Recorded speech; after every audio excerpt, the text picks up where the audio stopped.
سب سے پہلے تو مجھے بہت فخر ہے کہ میں سرکاری صاحب کا اسٹوڈنٹ ہوں. سب سے بڑا میرے لیے نوکری سے بڑا یہی ہے کہ میں ان کا اسٹوڈنٹ ہوں.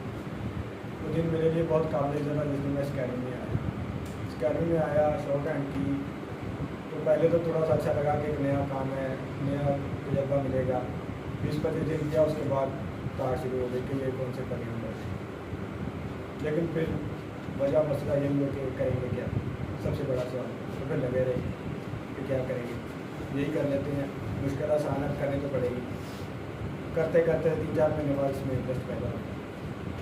جب یہ بٹ مائن کمپلیٹ ہو گئی ہے تو اب 700 آ گئی ہے, آسان ہے, یہ کر لیں گے. کرتے کرتے پھر گھر کی طرف سے پریشر آنا شروع ہو گیا, دوستوں کی طرف سے یار یہ کیا کر رہے ہو آپ, یہ کسی کام کا نہیں ہے, آپ کا ٹائم ضائع ہو رہا ہے, فضول ہے, نوکری ملنے نہیں ہے پاکستان میں, کوئی کام کر لو, کام سیکھ لو, الیکٹریشین کر لو, آٹو کار کر لو, میں بھی کر رہا ہوں آپ بھی کرو. گھر والے بھی کہنے لگے یار یہ ٹائم ضائع, اس کا کوئی فائدہ تو ہے نہیں, تو آپ جا کے کام بھی سیکھ لو. تو سر نے مجھے بہت سپورٹ کیا, بہت سمجھایا کہ آپ بیٹا اگر ادھر جاؤ گے تو کوئی فائدہ نہیں ہے. اس کی بڑی مثال میرے سامنے میرا بڑا بھائی ہے کہ وہ کر کے آیا, کبھی ادھر چلا گیا, کبھی ادھر چلا گیا, کام کوئی خاص ہے نہیں. تو اس لیے میں لگا رہا. جب پولیس کا ٹیسٹ دیا, ریٹن ٹیسٹ, تو ٹائپنگ کے بعد آئی, پھر گھر والوں نے سپورٹ کرنا شروع کر دیا کہ آپ ٹائپنگ تو پاس کر ہی لو گے, یہ تو کام کوئی نہیں ہے, آپ کے لیے آسان ہے, سارا سال کرتے رہے. انہوں نے سپورٹ کیا, پھر ایک دل کو سکون ہو گیا کہ اب میں کر سکتا ہوں. سر نے بھی بہت سپورٹ کیا. ٹائپنگ ٹیسٹ پاس ہو گیا تو پھر گھر میں خوشی کا ماحول آ گیا کہ اب انٹرویو تو آپ کا پاس ہو جائے گا. تو سر نے مجھے بہت سپورٹ کیا, والد صاحب نے بہت سپورٹ کیا, تو انٹرویو میں الحمدللہ پاس ہو گیا. جب میں نے DPO صاحب کو بتایا کہ سر میں شارٹ ہینڈ کر رہا ہوں, تو انہوں نے مجھے بہت اچھا ریئیکشن دیا, مجھے شاباش دی کہ بیٹا بہت اچھا کام ہے, آپ کو مبارک ہو, آپ کو بھی جو. انہوں نے مجھے تبھی مبارکباد دی تھی شارٹ ہینڈ کا سن کہ آپ کو یہ جو مبارک ہو. تو مجھے تبھی پتہ لگ گیا تھا کہ انشاءاللہ مجھے یہ جاب مل جائے گی.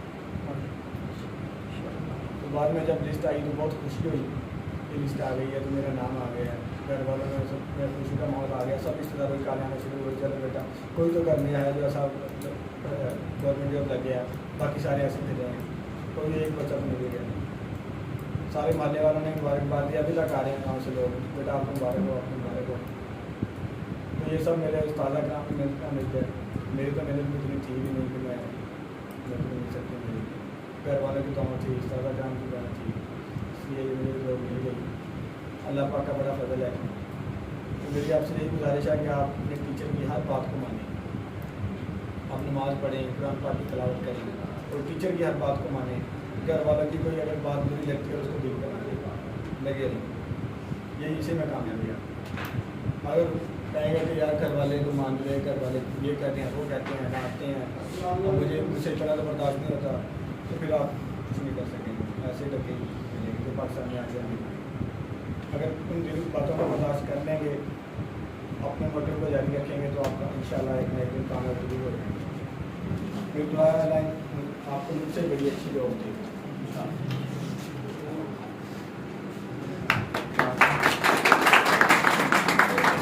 اللہ تعالیٰ واحد اکرم کو خوش رکھے, جو رزق یہ کمائیں اپنی فیملی کے ساتھ میل بانٹ کے کھائیں. بات بیٹا ہوتی ہے جو آپ کے دل کو چھو جائے. میں نے ہمیشہ یہ 8-9 سال کے اندر ہم نے پڑھایا ہے, بچوں کو سکھایا ہے. اپنے آپ کو آج بھی ٹیچر نہیں سمجھتے, ہم اپنے آپ کو اسٹوڈنٹ ہی سمجھتے ہیں. جتنا ہمارا تجربہ ہے اس کے مطابق ہم آپ کو بتا دیتے ہیں کہ ایسے نہیں بیٹا, ایسے کر لو, یہ آپ کے لیے فائدے مند ہے, یہ آپ کے لیے نقصان دہ ہے. تو کوشش ہمیشہ یہی رہی ہے کہ آپ لوگوں کو اچھائی کی دعوت دی جائے. میں نے اپنے پیرنٹ سے, میں نے اپنے اساتذہ اکرام سے اور اپنی لائف سے یہ رزلٹ نکالا ہے, جو بندہ اپنے استاد کا فرما بردار ہے نا, دنیا کی کوئی طاقت اس کو نہ کامیابی سے روک نہیں سکتی. میں نے ایسے بہت سارے اپنے اسٹوڈنٹس کو دیکھا جو ہمارے ریسپیکٹ کرتے تھے, اور آئی تھنک کہ ان کا کوئی نالج بھی اتنا اچھا ان کے پاس نہیں تھا یا ان کی پریکٹس بھی اتنی اچھی نہیں تھی، ماشاءاللہ جاب کر رہے. کس وجہ سے؟ کہ وہ ہماری رسپیکٹ کرتے تھے، شاید کہ اللہ تعالیٰ نے اس وجہ سے ان کو جاب دے دی، یا ان کی عاجزی تھی، انکساری تھی، وہ ہمارے ساتھ اسی طرح آگے ماشاءاللہ چلتے رہے. تو یہ چیزیں بیٹا آپ کی لائف کے اندر ایک پازیٹیو ہونا چاہیے کہ آپ جس بھی استاد کے پاس پڑھتے ہیں، آپ میرے پاس پڑھتے ہیں، آپ کسی اور ٹیچر کے پاس پڑھتے ہیں، آپ جن کے پاس پڑھ کے آئے ہوئے ہیں، ان کی رسپیکٹ لازم ہے آپ کے اوپر.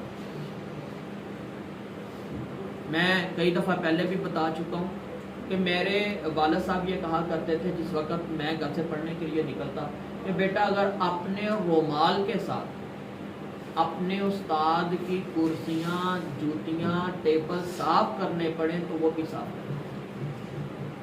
اور اس میں کوئی قباحت نہیں ہے، اس میں کوئی شرمندگی نہیں ہے. میں فخر کے ساتھ بتاتا ہوں کہ میں الحمدللہ کرتا رہوں. اگر آج میں میاں چنو کے اندر میاں چنو اسٹینوگرافر اکیڈمی بنا کے بیٹھا ہوں، آپ لوگ میرے پاس بیٹھنے کا رش لگا ہوا ہے، یہ بچوں کی سلیکشن ہے، اللہ تعالیٰ میرے ذریعے ان کو رزق دے رہا ہے، تو میرے لیے یہ کامیابی ہے. میں اگر جاب نہیں لگا، میں اسٹینو نہیں بنا، تو اس سے بہتر میرے ہاتھ ڈپارٹمنٹ کے اندر اسٹینو بیٹھے ہوئے، تو کیا مجھے اس سے بہتر رزق اللہ تعالیٰ دے نہیں رہا؟ الحمدللہ اللہ تعالیٰ دے رہا ہے. اور اپنے استاد کی بات ماننے کے اندر، ان کی فرما برداری کے اندر اللہ تعالیٰ نے ہمیں بڑی کامیابیوں سے نوازا، اور الحمدللہ ہم اسی طریقہ کے اوپر چلے، اور اللہ تعالیٰ آپ لوگوں کو بھی اسی طرح عمل کرنے کی توفیق عطا فرمائے، کامیابیوں سے نوازے. بیٹا ایک بات یاد رکھیں، جب آپ دل کے اندر بات کچھ اور ہوگی اور چہرے کے اوپر بات کچھ اور ہوگی، خاص طور پہ اپنے ٹیچر کے لحاظ سے آپ کامیاب ہو سکتے ہیں. یہ بات آج کی میری یاد رکھنا. مجھے اچھی طرح پتہ ہے کون کیا کر رہا اور کون کیا نہیں کر رہا. ہمیں ان کا یہ بھی پتہ ہوتا ہے کہ یہ کامیاب ہوگا، یہ کامیاب نہیں ہوگا. آپ لوگ ہمارے پاس ہی پڑھ کے آگے نکلیں گے، ہمارے پاس ہی پڑھ کے آپ لوگوں نے آگے جانا ہے. ہم آپ کی طبیعت سے، آپ کی نیچر سے واقف ہیں کہ آپ لوگ آگے کیا کریں گے لائف کے اندر جا کے. تو لہٰذا میری آپ سب سے یہی ریکویسٹ ہے کہ آپ کے جتنے بھی اساتذہ اکرام ہیں، آپ کے پرائمری کے ہیں، مڈل کے ہیں، ہائی کے ہیں، کالج کے ہیں یا یونیورسٹی کے ہیں، بیٹا جس جگہ بھی آپ کو ملے عزت کے ساتھ، احترام کے ساتھ ان کو ملے. آپ کا ٹیچر آپ کو نظر آ جاتا ہے، رستے میں جائیں، باقی جائیں، ان کو جوس پلائیں، کولڈ ڈرنک پلائیں، ان کو بٹھائیں. ساری وہ نہ بھی بیٹھے زبردستی ان کو آپ بٹھائیں، ان کو کھلائیں پلائیں. آپ کے یہ چند 1 روپے ان کے اوپر لگائے ہوئے، یقین کریں کہ آپ کی زندگی کا رخ بدل دیں گے. اپنے استاد کو ملیں، آپ جتنے مرضی کھنے کا بن گئے، آپ جتنے مرضی بڑے عہدے پہ ہیں، ملیں تو عاجزی سے ملیں، جھک کے ملیں. ٹیچر بیٹھا ہوا ہے تو سامنے اس کے اپنی زبان کو لگام دے کے بیٹھے، خاموشی سے بیٹھیں کہ نہیں میرا ٹیچر جو بات کر رہا ہے میں اس کو سننا. اس کے بعد اگر مجھے سر کہیں گے تو میں پھر بولوں گا، ادروائز میں اپنی زبان نہیں کھولوں گا. تو انشاءاللہ کامیابی آپ کے قدم چومے گی. ہماری یہی دعا ہے کہ اللہ تعالیٰ آپ سب کو کامیاب کرے. ٹھیک ہے بیٹا، ٹھیک ہے بیٹا.